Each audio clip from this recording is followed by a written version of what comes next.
Kanino mo gusto ibigay? Kay Jessica. Pero walang gana. Jessica. Kay Jessica! Jessica.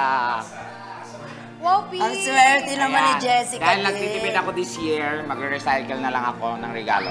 Isang beses ko lang ito.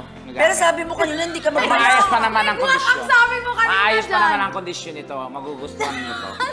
Walang energy. Relo? Oo. Ay, ano yan? Patingin!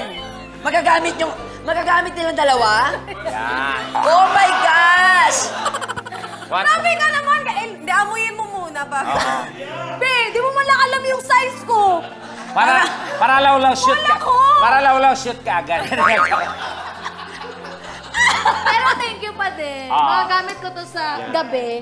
Sabi sa gabi. Maganda yan kasi lumalabas yan ng Kasi gagamba. maluwag. Di ba pag gabi, maluwag lang gusto mo sa utin. Para ventilating. Thank you, sir, dear.